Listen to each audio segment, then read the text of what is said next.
Good morning friends. आज हम लोग देखेंगे सिंप्लीफिकेशन का वर्ड प्रॉब्लम। ठीक है, तो सिंप्लीफिकेशन का वर्ड प्रॉब्लम में देखिए आपको क्या बोल रहा है कि a man divides RS worth 8600 among 5 sons, 4 daughter and 2 nephew.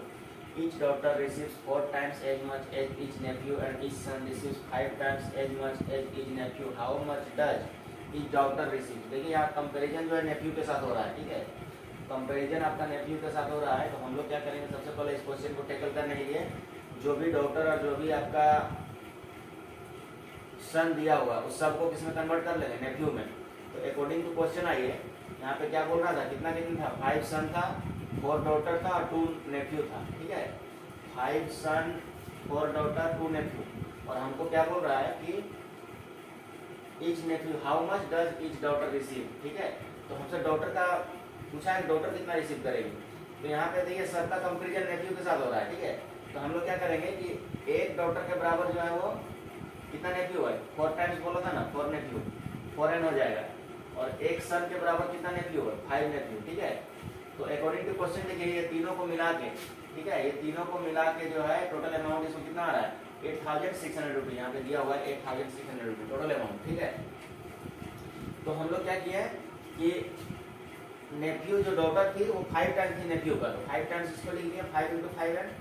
और सॉरी सन जो था वो 5 टाइम्स था नेफ्यू का, और डॉटर जो थी वो 4 टाइम्स थी नेफ्यू का। तो डॉटर जो है 4 टाइम्स नेफ्यू का हो गया। और उसके बाद आपका 2 नेफ्यू जो ऑलरेडी थी, यहाँ पे बोला था, यहाँ पे किसमें डिवाइड कर रहा था, 4 सन्स में, 5 सन्स में, 4 डॉटर में और 2 नेफ्यू में। तो 2 नेफ्यू का तो 2 नेफ्यू आ गया, ये आपका 5 टाइम्स था, सन का 5 टाइम्स था नेफ्यू, तो इसको 5 × 5n लिख लिए। और डॉटर जो थी वो नेफ्यू का 4 टाइम्स थी, तो 4 × 4n लिख लिए। अब इन सबको सम करेंगे तो 25n आ गया Neiphiu, 25 Neiphiu plus 16n plus 2n, सारा को ऐड कीजिए, सारा को ऐड करेंगे तो 43n आ जाएगा। ठीक है, 25 × 16 होता है आपका 41, 25 × 16 होता है 41 प्लस 2, 43 नेफ्यू। 43 नेफ्यू बराबर कितना अमाउंट दिया हुआ है, 8600। तो 8600 को नेफ्यू में जब कन्वर्ट करेंगे तो ये आपका 2 टाइम्स कटेगा, 43 × 2 होता है 86, तो 86 और 2020, तो n का वैल्यू कितना आ गया, 200। तो हमको क्वेश्चन में पूछ रहा था कि प्रत्येक डॉटर का बारे में बोल रहा था, प्रत्येक डॉटर कितना रिसीव करेगी वो अमाउंट बताइए। प्रत्येक डॉटर जो है कितना रिसीव करेगी, डॉटर देखिए कितना रिसीव कर रही है।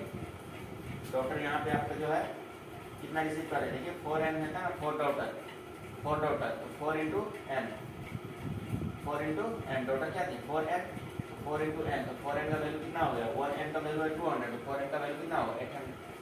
तो आपका डॉटर कितना रिसीव करेगी, 800 रुपीज डॉटर रिसीव करेगी। ठीक है, चलिए नेक्स्ट क्वेश्चन में लगाते हैं।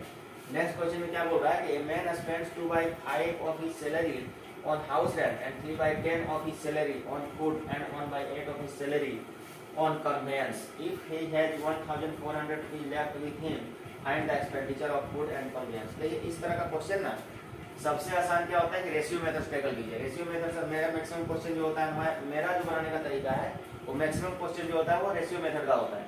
ठीक है, कभी भी आप जो है इसको x y मान के यदि आप बनाएंगे तो इसमें बहुत ज़्यादा उलझन हो जाएगा, बहुत ज़्यादा टाइम टेकन हो जाएगा। तो हम लोग क्या करते हैं, सिंपल से जो है जितना जितना इसमें बोला है, 2/5 जो सैलरी वो हाउस रेंट पे कर रहा है, 3/10 जो है वो आपका फूड पे कर रहा है, 1/8 जो है वो आपका कन्वेंस पे कर रहा है।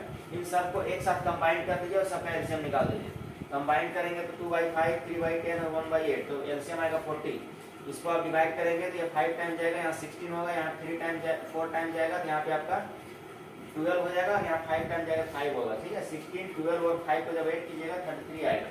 तो 33 जो आया, 33/40 जो आया, ये तो मेरा वो अमाउंट है जो टोटल ये खर्च किया।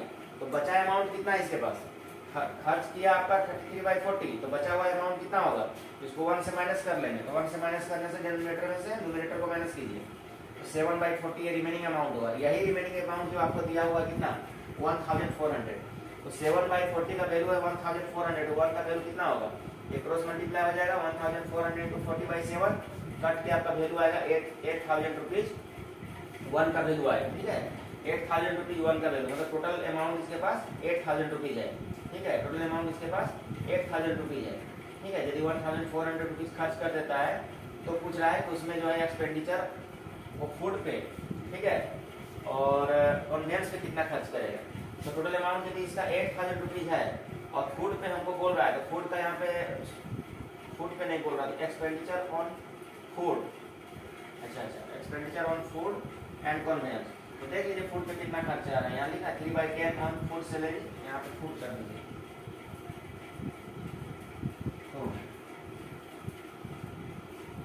तो 8000 का 3/10 जो होगा वो कितना हो जाएगा 2400। 2400 इस पर खर्च कर दिया फूड पे, और कन्वेंस पे कितना करेगा 8000 का 1/8 जो है कन्वेंस पे खर्च कर रहा है।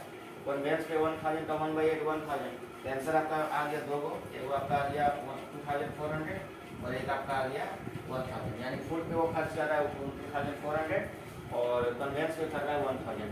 अब यदि टोटल पूछता कि आपका जो बचा हुआ जो अमाउंट है वो किस पर खर्च करेगा, हाउस रेंट पे खर्च करेगा, मतलब टोटल जो इसका एक्सपेंडिचर था, टोटल जो एक्सपेंडिचर था इसका अमाउंट कितना टोटल था 8000 जो टोटल अमाउंट अर्न कर रहा था उसमें से इतना ये खर्च कर दिया, तो बचा कितना पाया, तो 8000 में से ये दोनों माइनस कर दीजिए। 8000 में दोनों माइनस करेंगे कितना बचेगा, रिमेनिंग सैलरी इसके पास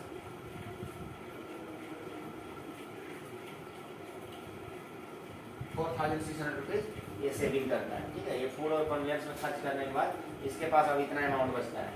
तो जिस तरह से आपका जो सिंप्लीफिकेशन था, देखने में तो क्वेश्चन आपका बहुत लेंथी लग रहा है, ठीक है। यदि क्वेश्चन को देख के डर जाएंगे तो आगे आप सोल्व नहीं कर पाएंगे। जितना बड़ा क्वेश्चन होता है सोल्यूशन उसका उतना ही आसान होता है। तो इसको हम लोग को जिस तरह से क्वेश्चन दिया हुआ है उसको ज़्यादातर कोशिश करना है कि हम लोग उसको रेशियो मेथड टैकल करें। रेशियो मेथड टैकल करने से बेनिफिट ये होता है क्वेश्चन का लेंथ जो होता है वो छोटा हो जाता है और आपका टाइम टेकन कम लगता है। तो हम लोग इसका आगे सिंप्लीफिकेशन का आगे हम लोग नेक्स्ट क्लास करेंगे। इससे पहले हम लोग सिंप्लीफिकेशन क्या पढ़े थे, आपका जो कैलकुलेशन था, सिंप्लीफिकेशन का जो कैलकुलेशन वाला क्वेश्चन था वो सारा हम लोग इससे पिछले वाले क्लास में देखे थे। आज हम लोग वर्ड प्रॉब्लम पढ़ रहे हैं, इसके बाद हम लोग नेक्स्ट मार्च में भी वर्ड प्रॉब्लम पढ़ेंगे। तो अभी हम लोग फिलहाल ये दो क्वेश्चन है, दोनों क्वेश्चन को अच्छा से रिवीजन कीजिए। हम लोग नेक्स्ट क्लास में अलग अलग टाइप के क्वेश्चन को देखेंगे, ठीक है। और फिर हम लोग सिंप्लीफिकेशन के बाद हम लोग नया चैप्टर स्टार्ट करेंगे एवरेज, ठीक है। एवरेज का पहले बेसिक कॉन्सेप्ट पढ़ेंगे, उसके बाद फिर हम लोग उसका जो वर्ड प्रॉब्लम है उसकी ओर हम लोग जाएंगे, ठीक है। चलिए, थैंक यू।